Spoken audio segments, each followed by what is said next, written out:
When I began to tell members of that large, raucous generation born just after World War II, the baby boomers, that I was thinking of writing a book on the aftershocks of the 60s, a number of them laughed a little nervously and said, "What are you going to call this one? The worst generation?" Their references to my book about the generation that grew up in the Depression and fought in World War II was a little defensive and a little defiant. More than a few baby boomers had told me over the years that they represented the greatest generation. After all, they said, they were the largest generation, the best educated, and wealthiest in American history.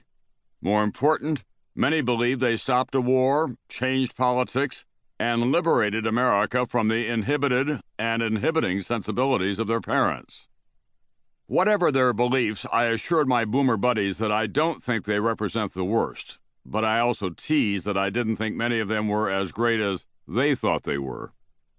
They did give us the 60s, there's no doubt about that. But the bottom line has yet to be drawn under those turbulent times. Conclusions have yet to be drawn. Thumbs up or thumbs down. The evidence still is coming in and the jury still is out. And 40 years later, we don't seem anywhere near being able to render a verdict.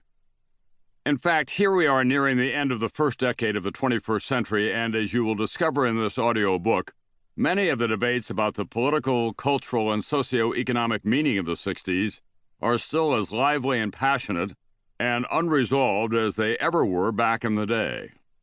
And until we have reached some agreement about what they meant, how can we hope to have any understanding of what they mean? So I decided to organize a virtual reunion of a cross-section of the 60s crowd in an effort to discover what we might learn from each other 40 years later. For the purposes of organization, I am defining the 60s as the decade from 1963, when Dr. Martin Luther King Jr. gave his "I Have a Dream" speech at the Lincoln Memorial and JFK was assassinated, through 1974, when Richard Nixon resigned and the clock started running down on the American withdrawal from Vietnam. The focal point of the period was 1968, a year of endings and beginnings that changed America and the world forever. In the reunion I organized, I asked, what seemed so important at the time that seems a little foolish or wrong-headed now? Who were the winners and who were the losers? Or can we tell yet? There are many voices and many different judgments here, but there is at least one common conclusion. The 60s came upon us with mind-bending swiftness, challenging and changing so much of what had gone before. Boom! 1 minute it was Ike and the man in the gray flannel suit and the lonely crowd, and the next minute it was time to turn on, tune in, drop out. We shall overcome, and burn, baby, burn. While Americans were walking on the moon, Americans were dying in Vietnam. There were assassinations and riots. Jackie Kennedy became Jackie O. There were tie-dye shirts and hard hats. Black power and law and order. Martin Luther King Jr. and George Wallace. Ronald Reagan and Tom Hayden. Gloria Steinem and Anita Bryant, Mick Jagger and Wayne Newton.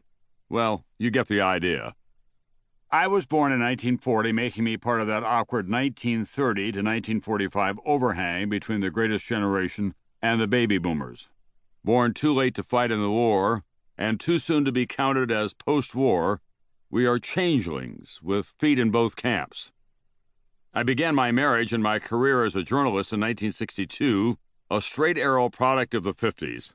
I often thought of myself as a generational straddle, one foot in the psychedelic waters of the 60s, and the other still firmly rooted to the familiar terrain of the 50s. In talking to others from that time, I discovered I was not alone in that split experience. Everyone who went through the 60s sees it through his or her own distinct prism. Our 60s graduates come in all ages, all sizes, from all parts of the country, and with an assortment of certainties, doubts, lifestyles, and memories of a time when the compass that had guided us for so long began to spin wildly. You'll meet some famous names from the 60s, but also those who went through life-changing experiences entirely comfortable in their anonymity. For the most part, I'm like the old class president at this reunion. I call on them and then let them have their say. I am here as a journalist, but also as a citizen, a grandfather now, and a young man then.